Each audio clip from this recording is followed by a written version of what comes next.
Do you support Ron Paul? And what corporations do you think lead ethical practices that, if any? I mean, Ron Paul's a nice guy. If I had to have dinner with one of the Republican candidates, I'd prefer to have it with him. But his policies are off the wall, you know. I mean, sometimes I agree with him, you know, like I think we ought to end the war in Afghanistan. But if you look at the other policies, I mean, it's kind of shocking. And the principles that lie behind them, you know, I don't know what to say about them. So you probably saw or maybe read in the Republican debates at one point, and this kind of brought out who he is. Yeah. He was asked, he's against federal involvement in health, in anything. You know? Right. He was asked something like, well, what if some guy's in a coma and he's going to die and he never took out insurance? What should happen? Well, his first answer was something like, it's a tribute to our liberty. Okay, so if he dies, that's a tribute to how free we are. Right. He kind of backed off from that. Actually, it was a huge applause when he said that. But after later reactions from elsewhere, he backed off and said, well, the church will take care of him, or charities will take care of him, or something or other, so it's not a problem. Right. I mean, this is just savagery, and it goes across the board. In fact, this holds for the whole so-called libertarian ideology. I mean, you know, it may sound nice on the surface, but if you think it through, it's just a call for corporate tyranny. Yeah. Takes away any barrier to corporate tyranny. It's a step towards the worst.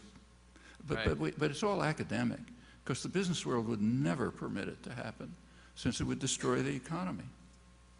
I mean, they can't live without a powerful nanny state. They know it.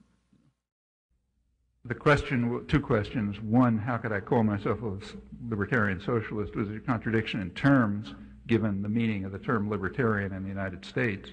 And secondly, if I'm opposed to state-subsidized capitalism, what about laissez-faire capitalism, the kind advocated by Adam Smith, right? Well, you're right that the terms that I'm using are contradictory in the United States, but that's a sign of the perversity of American culture. Here, the term libertarian means the opposite of what it meant to everybody else all through history.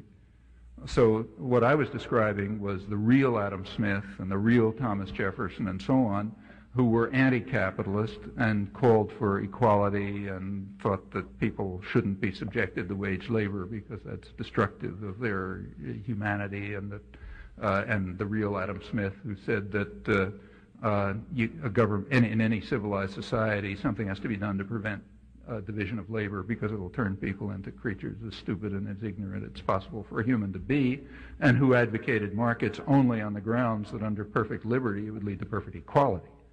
Okay, that's the traditional libertarian tradition that I've been talking about, and in that sense, yeah, I'm a libertarian. The U.S. sense is quite different. Here, every word has taken on the opposite of its meaning elsewhere. So here, libertarian means extreme advocate of total tyranny. That's what libertarian means here.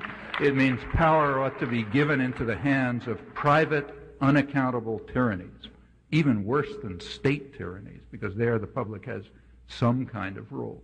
The corporate system, especially as it's evolved in the 20th century, is pure tyranny, completely unaccountable. You're inside one of these institutions, you take orders from above, you hand it down below. You're outside the institutions under what the libertarians want. There's nothing you can say. The tyrannies do what they feel like. They're global in scale. I mean, this is the extreme opposite of what's been called libertarian everywhere in the world since the Enlightenment. And that's what's called libertarian here. So yeah, it is hard to talk here because you can't use words like libertarian or conservative or anything, because they've all come to take their opposite meaning.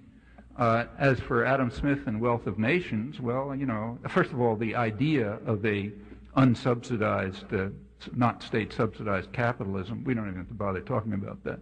It has existed. It exists in a good part of the third world, which is why the third world looks the way it does. It has never existed in any developed society for a very simple reason. The wealthy and the powerful won't allow it, just as Adam Smith understood.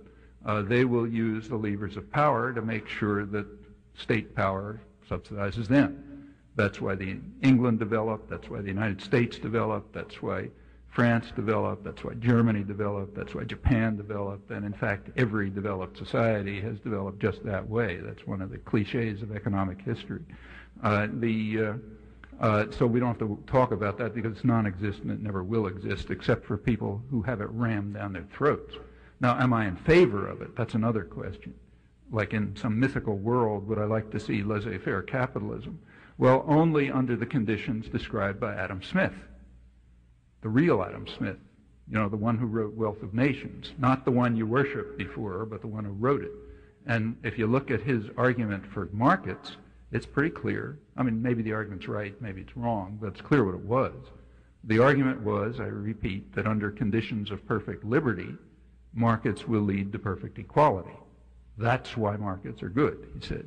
They will lead to perfect equality, and they will not force people to subject themselves to outside orders, so they become less than human, so that, you know, the artisan recedes while the art improves, as de Tocqueville put it. Yeah, if that were possible, maybe so. But it's not in the cards. And I don't know if that argument works anyway. It probably doesn't.